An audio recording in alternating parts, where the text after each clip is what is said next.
Bonjour Sébastien Maty, vous êtes président de GA. Votre société, créée en 1875, est à la fois promoteur, constructeur, industriel et fer de lance de l'industrie de la construction hors site. Si vous deviez lister les 3 qualités indispensables pour bâtir une entreprise de croissance, quelles seraient-elles? Alors je peux vous dire ce que moi je vis comme qualités qui sont sollicitées dans mon cas. Je pense qu'il faut de l'énergie, beaucoup d'énergie, à la fois pour le dirigeant, mais aussi les gens qui sont avec lui et qui le suivent. De l'optimisme, faut croire, parfois on a un devoir d'optimisme à la fois pour soi et pour les autres. Et puis de la confiance. Une trajectoire d'entrepreneur, une trajectoire d'entreprise, ça implique de prendre des risques. Et il faut avoir confiance dans les gens qui vous entourent, qui m'entourent, et puis confiance en soi aussi, pour y arriver. Quelles sont les réalisations dont vous êtes le plus fier? Alors, il y en a plusieurs qui génèrent de la fierté, mais je dirais qu'une opération qui est marquante pour la trajectoire du groupe GA, en l'occurrence, c'est probablement l'opération qu'on a réalisée en 2017 sur l'actionnariat du groupe, la transformation du capital avec une opération de MBO au cours de laquelle on a proposé aux collaborateurs de maintenir, je dirais, le schéma d'actionnariat salarié, mais de le renforcer, d'aller plus loin et proposer aux salariés de prendre la majorité du capital. C'est une opération à laquelle les salariés ont majoritairement souscrit et sursouscrit même. Et on a donc, depuis le mars 2017, le capital du groupe est détenu à 60% par les salariés. Il y a plus de 350, bientôt 400 actionnaires individuels qui détiennent collectivement 60%. On est accompagné par un pool d'investisseurs financiers. L'objectif de l'opération, c'était à la fois de pérenniser la trajectoire du groupe, de confirmer son autonomie et de maintenir son autonomie, et notamment de lui donner les libertés, et de donner les libertés à l'équipe dirigeante et globalement à l'entreprise, de prendre des décisions à long terme et de raisonner sur le long terme. Et du coup, donc, c'est une opération qui date de 2017. Oui. On est en 2019, ça veut dire à peu près 2 ans après. Quel premier bilan est-ce que vous tirez? Est-ce que les objectifs que vous venez de décrire sont conformes avec ce que vous étiez fixé? Absolument. 2 ans plus tard, je dirais l'opération, le capital, il est stable, et les salariés, le levier qu'on recherchait, avec la conviction que l'actionnariat salarié, c'est un levier de réussite pour le groupe, ils sont bien là. L'actionnariat salarié, ça génère de l'engagement, de la fidélité, je dirais une vraie implication des collaborateurs dans la trajectoire de l'entreprise. Ça, évidemment, c'est au rendez-vous.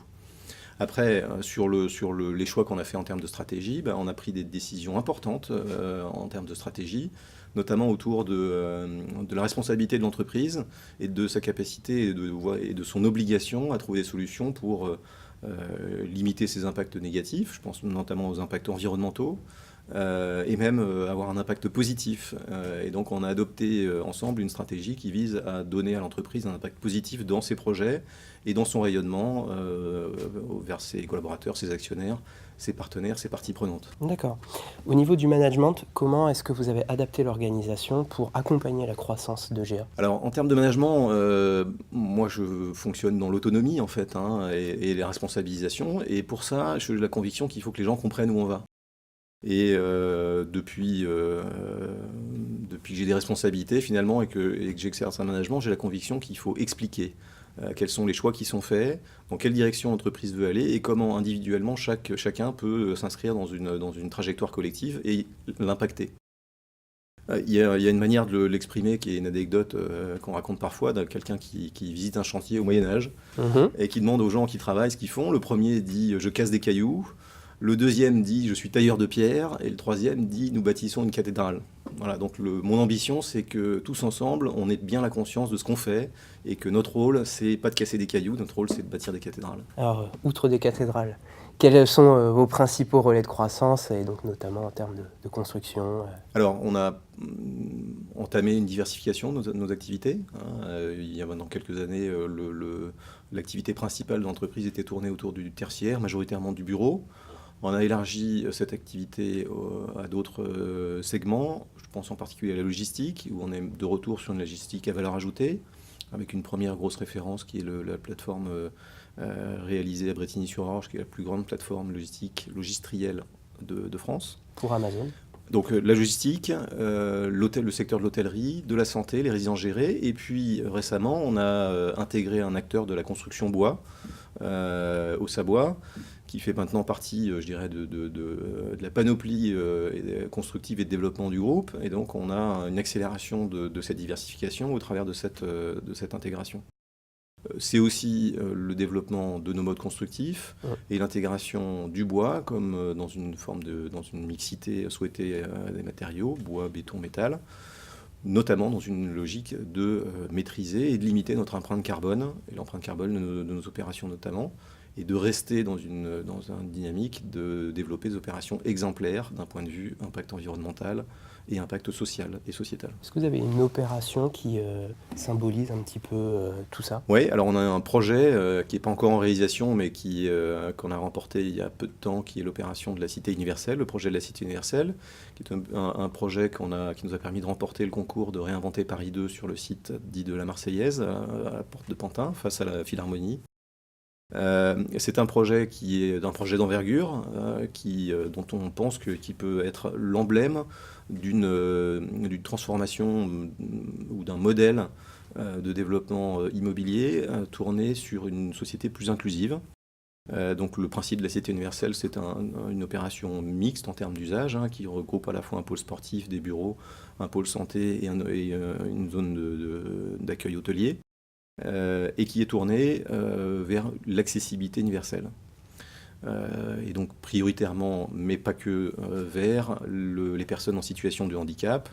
Et on a au travers de cette opération la possibilité de faire la démonstration que c'est possible de développer des opérations qui sont accessibles à toutes et tous, des projets, et remplir ainsi pleinement notre rôle de promoteur, créateur de la ville et d'une ville inclusive et désirable par tous. D'accord. Alors là, on a beaucoup parlé du coup de GA, de l'organisation, etc. Je vais vous demander de fendre un petit peu l'armure, de parler de vous. Qu'est-ce qui stimule un entrepreneur de croissance? La réussite, en fait, et alors, pas qu'une réussite, enfin, c'est pas une réussite personnelle, c'est une réussite collective, en fait. Et je dirais le plus grand plaisir qu'on peut avoir en tant qu'entrepreneur, c'est de voir ces décisions se transformer en réussite, et notamment en réussite d'équipe et de collaborateurs. Quand on est à un poste de direction ou quand on est entrepreneur, on vit des réussites et des échecs tous les jours. On vit un ascenseur émotionnel tous les jours. Il y a des bonnes et des mauvaises nouvelles. En général, on vient plutôt nous voir quand il y a des mauvaises nouvelles. On connaît les bonnes aussi, mais je dirais... voilà. Et donc ce plaisir de voir des équipes sourire, réussir, et de voir individuellement des gens se réaliser, je dirais que ça, c'est probablement la plus grande satisfaction qu'on peut avoir dans une trajectoire de croissance. D'accord. Et qu'est-ce que vous vouliez faire quand vous avez 10 ans? Est-ce que vous vous imaginiez déjà dans le secteur de la construction, du développement? Quand j'étais petit, alors à 10 ans, non. J'avais pas d'attirance particulière pour les métiers de la construction. À l'époque, je voulais devenir pilote. Après, Les pilotes d'avion, de pilote Formule d'avion, 1? ouais, pilote d'avion. Alors, dans mes rêves les plus fous, pilote de chasse, et puis après, pilote de ligne. Et puis finalement, ma trajectoire d'étudiant a fait que c'est pas ce chemin que j'ai pris. Mais vous êtes pilote d'entreprise aujourd'hui. Alors voilà, on peut considérer que je suis probablement pilote d'entreprise et que je suis aux manettes. Voilà. Après, mon virage lié au secteur de l'immobilier, il s'est fait dans un premier temps par intérêt sur les métiers de l'architecture. Et puis ma trajectoire a fait que j'ai plutôt suivi le chemin d'un ingénieur. Mais qu'aujourd'hui, je dirais, j'ai le plaisir de travailler avec des architectes très talentueux dont je reconnais les compétences et le savoir-faire. Et c'est un vrai bonheur. Parfait. Merci beaucoup, Sébastien. Merci à vous, François.